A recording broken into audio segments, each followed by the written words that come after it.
பழசுக்கு எப்பவுமே மதிப்பு இருக்கு. ஒரே நிமிஷத்துல உங்களோட யூஸ் மொபைல்ஸ் நம்ம டோஃபைல வித்துட்டு பணமா மாத்திக்கோங்க. ரிலீஸுக்கு முன்பாகவே 100க்கும் மேற்பட்ட மக்களுக்கு திரையிடப்பட்ட பேய் படம் மர்மர் வெற்றி நடை போடுகிறது. Satyabama Institute of Science and Technology admissions open. Ola மற்றும் ஊபர் மாதிரியான நிறுவனங்கள் ஆண்ட்ராய்டு பயனர்களை விட ஐபோன் யூசர்ஸ் கிட்ட அதிகமான கட்டணம் வசூலிக்கிறதா பல குற்றச்சாட்டுகள் எழுந்துட்டு வந்துச்சு. இந்த நிலையில தான் இது குறித்து ஒத்திவைப்பு தீர்மானத்தை கொண்டு வந்திருக்கிறதா கன்னியாகுமரி பாராளுமன்ற உறுப்பினரான திரு விஜயவசத் அவர்கள் தன்னோட எக்ஸ் வலைதள பக்கத்துல ஒரு பதிவு போட்டிருக்காரு. அந்த ஒரு பதிவுல ஓலா மற்றும் ஊபர் நிறுவனங்கள் ஆண்ட்ராய்டு பயனர்களை விட ஐபோன் பயனர்கள் கிட்ட அதிக கட்டணம் வசூலிக்கிறதையும் இந்த மாதிரியான பாகுபாடுகள் நடப்பதையும் அறிந்து அதிர்ச்சி அடை வெளிப்படையான விலை நிர்ணயம், விலை பாகுபாடு இல்லாதது மற்றும் நியாயம், சமத்துவம், நுகர்வோர் உரிமைகளை உறுதி செய்வதற்கான அரசாங்க தலையீட்டின் அவசியம் குறித்து விவாதிக்க மக்களவையில ஒத்திவைப்பு தீர்மானத்தை கொண்டு வந்திருக்கும் அப்படின்னு அந்த பதிவுல அவரு போட்டிருக்காரு. ஃபீல்ட்ல காட்டிக்கணும்ன்ற ஒரு எண்ணம் இருந்துட்டே இருந்தது. அதுதான் தவிர நம்ம ஒரு பெரிய ஸ்டார்டம் இதை எதிர்பார்த்து பண்ணல. இப்ப இந்த இதுவே ரெகக்னைஸ் பண்ணிருக்காங்கன்னா அது நேரில் பெரிய விஷயம் தான் சொல்லுவேன். இப்ப தந்தையோட மறைவுக்கு பிறகு அந்த டைம் பேசினாங்க. அந்த குடும்பத்துக்கு தான் நாங்க சில விஷயங்கள் பண்ண வேண்டியது இருக்குங்கிற மாதிரி காங்கிரஸ் சில தலைவர்கள் பேசினாங்க. ஸோ எளிமையாக நடந்துருச்சு அவங்களுக்கு இந்த சீட் வந்தது இல்லை அப்படின்னு நம்ம சொல்ல முடியாது. ஏன்னா அதாவது அப்பாவோடைய தொண்டு காங்கிரஸ் கட்சிக்கு பார்த்தீங்கன்னா ஈடு கொடுக்க முடியாத ஒரு இது கட்சிக்கு மட்டும் இல்லை, மக்களுக்கும் சரி, சமுதாயத்துக்கும் சரி, அதே மாதிரி வியாபாரிகளுக்கும் சரி. ஸோ அவங்களோட ஜேர்னி ஒரு பெரிய ஜேர்னி. அவங்களுடைய கனவு ஃபுல்ஃபில் ஆனது 2019 ஒரு எம்பி ஆகி அவங்களுடைய அந்த டேர்மை முடிக்க முடியாமல் அவங்க கொரோனானால பாதிக்கப்பட்டு இறந்துட்டாங்க. இதில் என்னன்னா அந்த டைமில் தான் எனக்கு அப்பாவோட கனவுகளை நிஜமாக்கணும். ஏன்னா அது வரைக்கும் இருக்கும்போது நம்ம ஒரு ஃப்ரண்ட் ரன்னராக இல்லவே இல்லை. நான் அரசியல்னாலும் அப்பா கூட ஈடுபாட்டில் இருந்தேன். நான் ஃபஸ்ட்டு அப்பா மேயர் எலெக்ஷன்லேருந்து கேம்பெயின்ஸுக்கு போயிருக்கேன். அப்போ காலேஜ் ஸ்டூடெண்ட் நான். ஸோ அந்த மாதிரி நம்ம பிஹைண்ட் இதில் அப்பா இப்படி பண்ணலாம்ப்பா அப்படி பண்ணலாம்ப்பான்னு கன்னியாகுமரி வரும்போது நாங்கள் ரொம்ப இன்வால்வாக இருந்தோம். ஃபார் எக்ஸாம்பிள் பார்த்தீங்கன்னா நோவல் டாட்டா அவர்களை பார்த்து டிசிஎஸ் கொண்டு வரணும்னு கேட்டோம். அதே மாதிரி ஒரு ஜப்பான் நிறுவனத்தோட கடல் சீற்றத்தை எப்படி பண்ணலாம்னு பேசணும். அப்பா முயற்சி எடுத்து ஏர்போர்ட்டே வர ஃபீஸிபிலிட்டி இல்லைன்னு சொல்லும்போது ஒரு எக்ஸ்பர்ட்ஸை கூட்டு அவங்கள டெல்லி கூட்டு போய் வாங்கி எஸ் இஸ் ஃபீஸிபிள்னு சொல்லி ஃபர்ஸ்ட் ஃபேஸ் பண்ணி செகண்ட் ஃபேஸ் ஓகே. ஸோ இந்த மாதிரி ஒரு விஷனோட போயிட்டு இருக்கும்போது திடீர்னு மறைந்த உடனே ஐயோ அது பண்ண வேண்டிய கடமை நம்மளுடைய கடமைன்னு நான் சொல்லுவேன். ஒரு தந்தையை விட்டு போன பணிகளை மகனாக செய்ய வேண்டியது. அது குடும்ப ரீதியாகவும் சரி, வசந்தன் கோவா இருந்தாலும் சரி, சமூக பணியாக இருந்தாலும் சரி இது எனக்கு செய்ய வேண்டிய கடமைன்னு தான் எடுத்து உங்களுக்கு அந்த கடமையை அதை நம்ம பண்ணணுங்கிற ஒரு ஆசையும் கடமையும் இருக்கு. பட் கட்சிக்குள்ள அதை முழுமையாக ஒத்துக்கிட்டாங்களா? கட்சிக்குள்ள முழுமையாக ஒத்துக்கிட்டாங்கன்னா நான் மறைந்த பின்பு நான் உள்ள வரல. அதுக்கு முன்னாடி பார்த்து ஏஐசிசி மெம்பராக இருந்திருக்கேன், ஆர்ப்பாட்டங்கள் கலந்துருக்கிறேன், நிகழ்ச்சிகளில் கலந்துருக்கேன். ஏன்னா அப்பா ஃப்ரண்ட் ஹேண்ட் இருந்தாலும் நம்ம தெரியல. நிறைய பேர் கேட்டாங்க நீங்கள் கட்சியில் என்ன இருந்தீங்க சார், நான் இதில் இருந்த பாருங்க அப்படின்னு ரெஃபரன்ஸ். ஓகே நீ இருந்திருக்கீங்களான்னு ஒரு இது அப்பா மறைவு பின்பு நம்ம தெரிஞ்ச உடனே ஒரு லைம் லைட்டில் வந்த மாதிரி. நடுவில் கார்த்தி சிதம்பரம் அவர்கள் கன்னியாகுமரி தொகுதிக்கு பிரியங்கா காந்திக்கு விருப்ப மனு கொடுத்தாரு இல்லையா?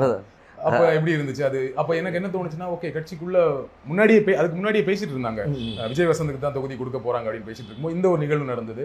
கட்சிக்குள்ள அப்ப ஒரு சப்போர்ட் இல்லாம இருக்கும். அப்படி அதாவது அதுக்கு தான் பேர் விருப்ப மனுன்னு வச்சிருக்காங்க. அவங்க விருப்பப்படுறவங்கள இது பண்றதுதான் விருப்ப மனு வச்சிருக்காங்க. ஏன்னா அப்பா போட்டியிடும் போது ராகுல் காந்தி அங்க போட்டியிடும் சொல்லி விருப்ப மனு கொடுத்தவங்களும் இருக்காங்க.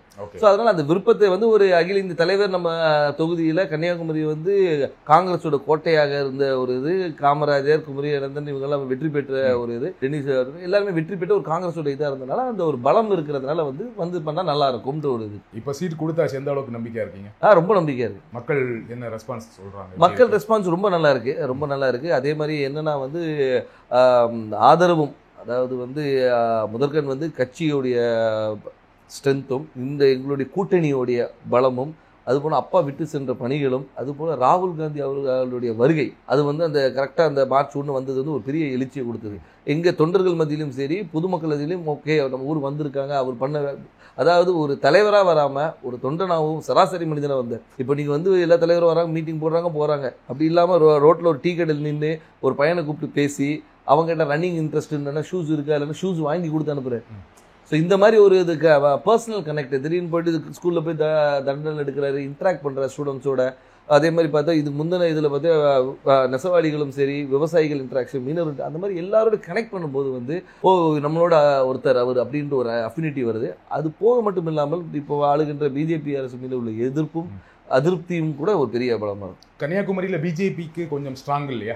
பொன்னார் அவர்கள் ரொம்ப ஸ்ட்ராங்கான கேண்டிடேட் தான் இல்லையா? அதை மறக்க முடியாது. கண்டிப்பா அதை நம்ம மறுக்க முடியாது. நம்ம வந்து அதாவது பிஜேபி தரப்பில் திரு பொன் ராதாகிருஷ்ணன் அவர்கள் வந்து ஒரு 2 முறை எம்பியாக இருந்தவர் தான், ஒரு பெரிய வேட்பாளர். ஆனாலும் எங்களுடைய கூட்டணி, அதாவது எங்கள் திமுக சார்ந்த கூட்டணி வந்து மிக பலமான கூட்டணி சொல்லலாம். அது வந்து திமுக மட்டும் இல்லாமல் எங்களை சார்ந்து இருந்த மதிமுக, அதுக்கு ஒரு விடுதலை சிறுத்தைகள், அதுக்கு ஒரு முஸ்லீம் லீக், அதுக்கப்புறம் மனிதநேய மக்கள் கட்சி, இது எல்லாமே பார்த்தீங்கன்னா வந்து எங்களுடைய ஒவ்வொரு பேஸையும் கவர் பண்ணுது. அதாவது ஒரு முஸ்லீம்ஸ் கவர் பண்ணுது, திமுகவோட ஸ்ட்ராங் ஹோல்டு, மதிமுகவோட ஸ்ட்ராங் ஹோல்டு, அந்த மாதிரி வந்து எல்லா பாக்கெட்டும் கவர் பண்ணி எங்களோட ஸ்ட்ரென்த்தை வந்து நான் இன்னும் மொபிலைஸ் பண்ணி வச்சிருக்கோம். ஸோ இப்போ பார்த்தீங்கன்னா வந்து இது வந்து எங்களுடைய ஷோர் ஷாட் விக்டரின்னு சொல்லலாம். ஸோ கூட்டணியோட ரொம்ப ஸ்ட்ராங்காக இருக்குது, அந்த கூட்டணியை ஒரு பெரிய வெற்றி தேடித்தரும்னு சொல்கிறீங்க. கண்டிப்பாக திரு வசந்தகுமார் அவர்களுக்கு கன்னியாகுமரி தொகுதி மக்கள் வாக்களித்தாங்க. ஏன் விஜய் வசந்த் அவர்களுக்கு வாக்களிக்கணும்? ஏன் உங்களுக்கு வாக்களிக்கணும்?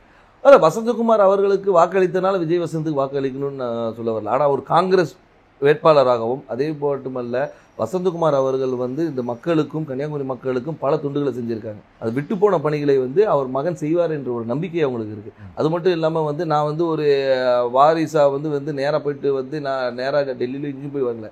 அடுத்த நாளே மக்களை சந்தித்தேன், மக்களோட இருந்தேன், எல்லா நிகழ்ச்சிகளை கலந்து கொண்டு எல்லாரோட நிறை குறைகளை கேட்டுட்ருக்கோம், மக்களாக இருந்தோம். அது ஏன்னா எடுத்தவொன்னே அக்செப்ட் பண்ணிக்க மாட்டாங்க, கேட்குற கேள்விக்கு தான் சொல்கிறேன். அதை அக்செப்ட் பண்ண வைக்கிறதுக்கு நான் ஒர்க் பண்ணேன். ஸோ அதனால வந்து அப்பாவுடைய இடத்தை வந்து மகன் வந்து நிரப்பாரு என்ற நம்பிக்கையை அவங்களுக்கு கொடுத்தேன். அந்த நம்பிக்கையை வந்து எல்லாருனாலையும் பெருசாகவே இருக்குது. அதனால் வெற்றி வாய்ப்பு ரொம்ப நல்லா இருக்குது. குமரி மாவட்டத்தில் வரீங்க, ரொம்ப படித்த மாவட்டம், ஆனால் அங்கே நிறைய பிரச்சனைகளும் இருக்குது. அதை கரெக்டாக ஐடென்டிஃபை பண்ணியிருக்கீங்களா? என்னென்ன திட்டங்கள் வச்சுருக்கீங்க? கண்டிப்பாக. அதாவது வந்து நீங்கள் கன்னியாகுமரியை பொறுத்த வரைக்கும் பார்த்தீங்கன்னா வந்து இந்த மிக்ஸ் ஆஃப் ஆல்னு சொல்லலாம். அதாவது கடல் இருக்குது, மலை இருக்குது, எல்லாமே இருக்குது. அதனால் வந்து மக்களுடைய தேவைகளும் அவங்களுடைய இதுவும் நிறைய வேறுபாடுகள் இருக்குது. ஒரு பாக்கெட்டையும் நாங்கள் அனலைஸ் பண்ணி வச்சுருக்கோம். அதாவது இந்த மக்களுக்கு இது தேவை, இவங்களுக்கு இது தேவையில்லைன்ற அளவுக்கு அனலைஸ் பண்ணி வச்சுருக்கோம். மக்களுக்கு விரோதமான எந்த ஒரு சட்டத்தையும் கொண்டு வரக்கூடாது என்ற ஒரு முடிவும், மக்களுக்கு எப்போவுமே நன்மை கொடுக்கணுன்ற ஒரு சட்டத்தை கொண்டு வரணும், அவங்கள மக்களுடைய வாழ்வாதாரத்தை உயர்த்துற அளவுக்கு என்ன செய்யணுமோ அந்த திட்டங்களை கொண்டு வந்து. எனக்கு தெரிஞ்ச வரையும் குமரி மாவட்டத்தில் வாழ்வாதாரம் ஓரளவுக்கு நல்ல வாழ்வாதாரம் இருக்கும், எல்லாமே படித்தவங்களா இருப்பாங்க, வேலையில் இருப்பாங்க. ஆனால் என்னென்னா அங்கே என்ன வேலை கிடைக்குன்னா, ஒன்று படித்து முடித்தா டீச்சர், பெண்களாக இருந்தால் நர்ஸு, அப்படி இல்லைன்னா இப்போ ஒரு சமீப 10 வருடங்களாக சாஃப்ட்வேர் இன்ஜினியர் நிறைய பேர் வந்து சென்னையில் வேலை பார்க்குறாங்க, ஃபாரின் போவாங்க, கப்பல் போவாங்க, இந்த மாதிரி வேலை செய்வாங்களே தவிர மாவட்டத்துக்குள்ள வேற என்ன வேலை வாய்ப்புனா எதுவுமே பெருசாக கிடையாது. ஃபேக்ட்ரிஸ் கிடையாது, சாஃப்ட்வேர் கம்பெனிஸ் கிடையாது. அப்போ அதற்கான திட்டங்கள் என்ன?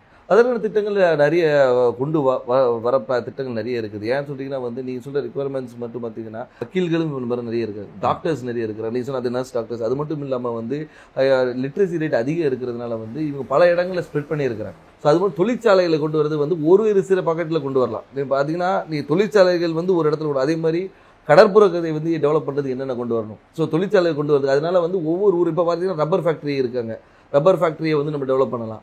ஸோ வந்து அது மாதிரி தொழிற்சாலை நிறைய இருக்குது. அதே மாதிரி வேலைவாய்ப்பு திட்டங்களும் நிறைய கொண்டு வரலாம். நம்ம என்னென்னா நம்ம மக்கள் என்னென்னா இங்கே இருக்கிற மக்கள் எல்லாமே பாதி பேர் வெளியே தான் இருக்கிறாங்க. இப்போ இந்த கொரோனால தான் நமக்கு தெரிஞ்சு பாதி பேர் ஊரில் இருக்கும். இவ்வளோ பேர் வந்து நம்ம ஊரை சார்ந்தவங்க இந்த தமிழ்நாடு முழுக்க இருக்காங்கன்னு தெரியுது. பழசுக்கு எப்பவுமே மதிப்பு இருக்கு. ஒரே நிமிஷத்துல உங்களோட யூஸ் மொபைல்ஸை நம்ம டோஃபைல வித்துட்டு பணமா மாத்திக்கோங்க. ரிலீஸுக்கு முன்பாகவே 100க்கும் மேற்பட்ட மக்களுக்கு திரையிடப்பட்ட பேய் படம் மர்மர் வெற்றி நடை போடுகிறது. Satyabama Institute of Science and Technology, admissions open.